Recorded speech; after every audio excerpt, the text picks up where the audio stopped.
Welcome to this presentation on suspected substance use in students. My name is Meghan Heffner, and I am a chemical health specialist with Youth Service Bureau. I will be your host today for this presentation on what to watch for as it relates to student substance use. The Youth Service Bureau helps youth and families learn the skills they need to be more successful at home, in school, and throughout their community. Some of the services we offer include youth-focused family counseling, diversion services including awareness classes, youth and family education, and school-based chemical health. We are located in Cottage Grove, Stillwater, and Woodbury.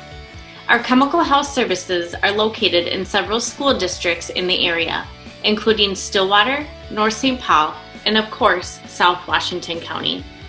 You can reach us by phone, through our website, email, and Facebook.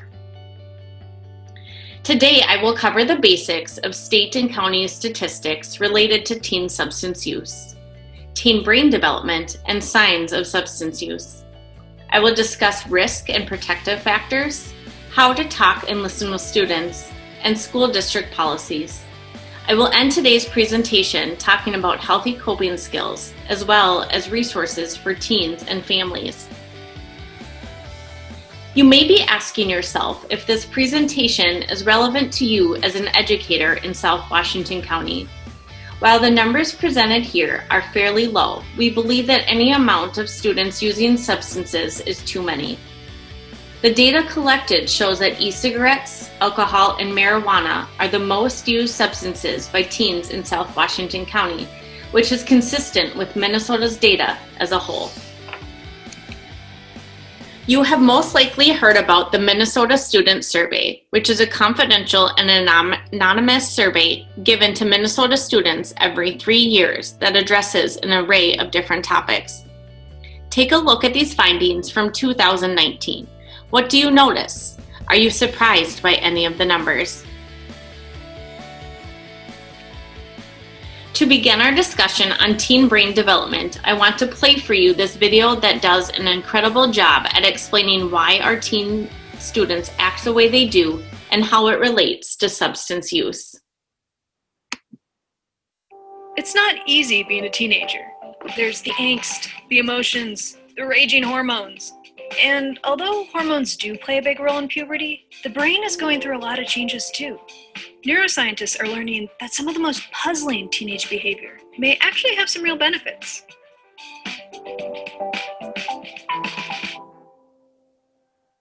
Legally, you're considered an adult when you turn 18, but from the neuroscience perspective, your brain is really still developing. And the current literature suggests that it's about around age 25 or so is when the brain finishes the period of adolescence. This is Dr. Adriana Galvin, and she runs the Developmental Neuroscience Lab at UCLA. The brain develops from the back to the front, so the prefrontal cortex is the last region to fully develop. The prefrontal cortex is the part of the brain you need to make good decisions, to think about the future, think about consequences. You can kind of think of it like the Spock of the brain, logical, calm, and collected. And then deeper in the brain, there are these emotional systems like the limbic system that are more interested in immediate gratification. They're sort of like Captain Kirk, a risk taker, and a bit emotional. During the teenage years, the limbic system develops really quickly, and the prefrontal cortex is trying to catch up. Eventually, as individuals become adults, the prefrontal cortex will increasingly have more influence over behavior than the impulsive part of the brain. So, without a fully developed prefrontal cortex, you can kind of see why teens might be more impulsive or just worry less about future consequences. Another brain region that's really active during adolescence is this thing called the striatum, and it's a key part of the brain's reward system. Let's say you find 20 bucks on the street, or someone gives you a cookie. The striatum goes off, and it releases dopamine into the brain.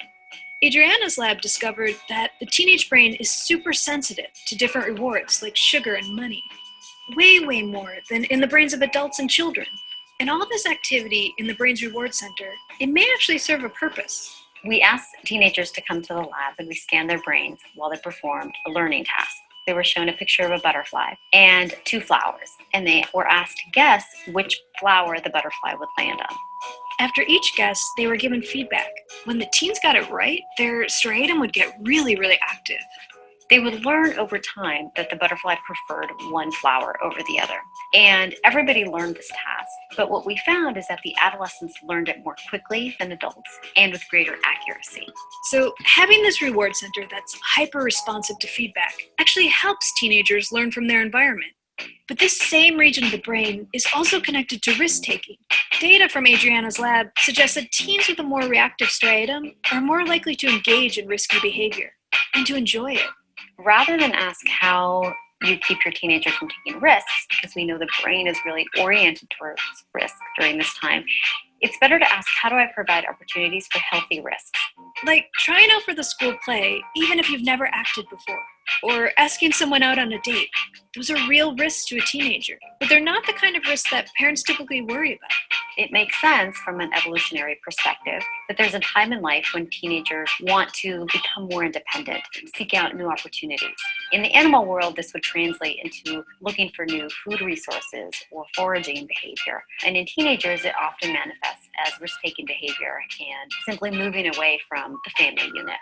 Teenagers are going to make mistakes, but they've got this brain that's encouraging them to learn and explore and push boundaries. So adolescence is a really special time, and I think we don't appreciate enough their energy and their ability to lead and to motivate, and how excitable they find life in a way that we maybe we don't later in life. Our brains keep changing throughout our lives, and researchers at UC Berkeley are learning that if you give people a little bit of power, it can have a big effect on the brain. Learn more by watching our... It's not easy. Everyone knows the importance of guiding and nurturing toddlers, whose brains are developing at an incredible speed. We're now learning that adolescents go through a similar wave of major development as we saw in the video. We now know that from the ages of 13 to 25, there's a pruning and strengthening process happening. The brain cells and neural connections that get used the least get pruned away and die off. Those that get used the most get stronger. As the video stated, this new knowledge about adolescent brain development explains why it's so important for us to encourage our students to participate in healthy activities. The more time our students spend learning music, the stronger those brain connections get. The same is true of the connections they use for playing video games, mastering a sport, or watching TV. As we learned from this video, we also now know that from early adolescence through their mid-20s, a teen's brain develops somewhat unevenly from back to front. The brain region that's responsible for making complex judgments, known as the prefrontal cortex, isn't fully mature, and therefore is prone to being overpowered by the emotional or motivational regions that are more mature. This can have noticeable effects on adolescent behavior. You may have noticed some of these effects in your students. Behaviors that we often see during the adolescent years include difficulty holding back or controlling emotions, a preference for physical activity, a preference for high excitement and low effort activities such as video games, sex, and drugs, and also poor planning and judgment, which means they're rarely thinking of negative consequences. The teen brain is prone to more risky, impulsive behaviors, including experimenting with drugs and alcohol. Devastatingly, the developing brains may be more prone to damage. This means that experimentation with drugs and alcohol can have lasting harmful effects on a teen's health. When a teen takes substances, it can interfere with his or her natural ability to feel good.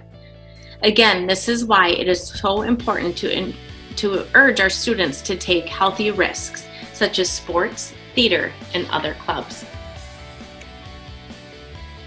We are now going to move into talking about signs to be aware of that students may be using substances. As we know, some of these signs are normal teenage behavior. We want to pay attention if our student is experiencing 3 or more of these signs. It may not even be substance use. It could also mean something else is going on. Some of the physical signs of substance use include smell of substance on breath, body, or clothes, having a runny nose, hacking cough, or bloody nose, having red, watery eyes or dilated pupils, a change in eating or unexplained weight loss or gain, lack of grooming, and sleeping in class. Some of the behavioral signs include changes in academic performance related to attendance, motivation, or getting into trouble, changes in mood or behavior, such as lack of involvement in former interests, low energy, irritability, and defensiveness, and also switching friends or peer groups. Each drug has a unique set of signs to watch for if we suspect a student is using. I will address some of the most used substances by teens. Let me start with marijuana. Some of the nicknames include Bud, Dank, Loud, Weed, or Mary Jane. Signs to look for include bloodshot eyes, lack of motivation, and difficulty paying attention. Some of the withdrawal symptoms include irritability or anger, difficulty sleeping, headaches, and low or no appetite. A marijuana concentrate is a highly potent THC concentrated mass that looks like honey or butter. Marijuana concentrates contain extraordinarily high THC levels ranging from 40 to 80% THC amounts. This form of marijuana can be up to 4 times stronger in THC content than high-grade marijuana. Some nicknames include wax, oil, shatter, or dabs. Signs to look for include an intensified high, it feels like an out-of-body experience, hallucinogenic effect, paranoia, and passing out. E-cigarettes are used to vape THC concentrates or tobacco. Nearly all e-cigarettes contain nicotine, and they contain significantly more nicotine than conventional cigarettes. Xanax is a depressant taken for anxiety. It has become a popular substance among youth because it mellows them out. Some nicknames include bars, Xannies, or Xans. Signs to look for include impaired motor coordination, drowsiness, confusion, altered vision, slurred speech, and hostility. Some withdrawal symptoms include anxiety, difficulty sleeping, mood swings, and an increased sensitivity to light. Students will often hide alcohol by disguising it in another bottle, such as mouthwash or a sports drink. Small or fake flasks are also used to hide during school hours. Some nicknames for alcohol include sauce, hooch, juice, and poison. Some signs to look for include water or soda bottles, smell of alcohol in the breath, slurred speech, lack of coordination, nausea and vomiting, or hangovers. The organization Partners in Prevention has created great tools for parents and teachers to identify drugs and paraphernalia that may be disguised or hidden among teens' everyday belongings. Take a look and see how many you can identify.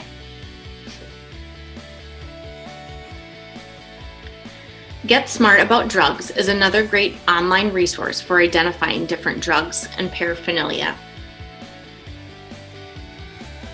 Not that we are trying to catch them in the act, but it is important to stay current with your students' use of slang words, which can be used to communicate with their peers about substances.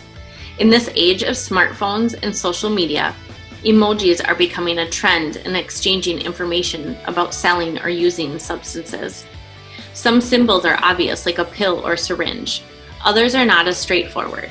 Check out the link provided for a great resource on street names or slang words used for various substances. Research has tried to determine how substance use begins and how it progresses. Many factors can add to a person's risk for substance use. Risk factors can increase a person's chances for drug abuse, while protective factors can reduce the risk. Research has found that the following factors are linked to the likelihood of substance use. Please know that these do not guarantee that someone will use substances. Also, a risk factor for one person may not be for another. The greatest risk factor linked to substance use disorders is the age of first use. We know that the earlier teens use any substance, the greater the risk of addiction. Risk factors also include friends or family that use, poor coping skills, high ACEs or adverse childhood experiences, otherwise known as trauma, and poor impulse control. As mentioned, protective factors can reduce the risk of substance use. Research has shown that the greatest protective factors include a strong connection between parents or guardians and youth. Protective factors also include having healthy ways to cope with painful emotions, as well as having a sense of belonging, which could come from being involved in sports, clubs, drama, or other activities. Another protective factor is taking care of one's mental health, including consistent sleep, adequate nutrition, and regular exercise. Lastly, we know that being future-oriented is a protective factor. Having academic success and creating goals helps teens stay focused on their future. Higher levels of educational engagement is another known protective factor, as it is associated with lower levels of alcohol and other drug use. As mentioned, relationships and the sense of belonging have also been identified as the most significant protective factors. Adolescents are particularly affected by relationships with their parents, friends, and adults in their schools and communities. And students' perceptions of caring are significantly correlated with their substance use patterns. The association between care and substance use is strongest for parents, followed by teachers, community adults, and friends. In 2019, the Minnesota Student Survey asked 8th graders, "How much do you feel teachers or other adults at school care about you?" The results for South Washington County and Washington County as a whole were very similar. Approximately 1 in 3 students answered quite a bit, 7% of students answered not at all, and 1 in 6 students answered a little. All of this information tells us that you have the incredible honor and opportunity to make a difference in the lives of your students. This is also why it is so important to know the signs and symptoms of substance use as an educator. Unfortunately, we see disparities in these important relationships for our students of color and those who identify as LGBTQ. The results from the 2019 Minnesota Student Survey showed that Native American students are the least likely to report feeling that people in their lives care about them. Multiracial students are the least likely to report their teachers care, and LGBTQ students are also much less likely to report teachers caring. As mentioned, having healthy ways to cope with painful emotions, as well as having a sense of belonging, are great protective factors. Encourage students to connect and cope by getting involved with sports, counseling, music, theater, youth groups, journaling, yoga, volunteering, and practicing mindfulness. Students can use the Change to Chill website or apps like Calm and Headspace. As we have seen from the data, relationships are crucial. They must be in place in order to have meaningful conversations with our students. This can be overwhelming due to the amount of work and number of students teachers encounter in their jobs. Nevertheless, it is crucial for our students. We always want to be mindful in how we talk with our students about substance use. Remember, we are having a conversation, not a confrontation. Create a safe, open, and comfortable space to talk. Suspend judgment. Speak and listen from a place of support and concern, but don't normalize or brush off use. Let your student know you value their honesty and thank them for talking with you. Ask open-ended questions. Listen with the intent to understand, not to respond. Reassure your student that you can always be counted on for support. We need to stay aware of our tone, avoid sarcasm, and be mindful of the nonverbal communication and facial cues we are portraying. If your student is asking about a substance, chances are they've already tried it or are currently using it. Often, a young person might have misinformation about certain substances, such as vaping, which is a big reason for use. They may have heard that it would take away their stress. Find out what they know and share the facts with them. Ask them to tell you what they know or what questions they have. Make sure to do your research, be knowledgeable about substances and substance use disorders.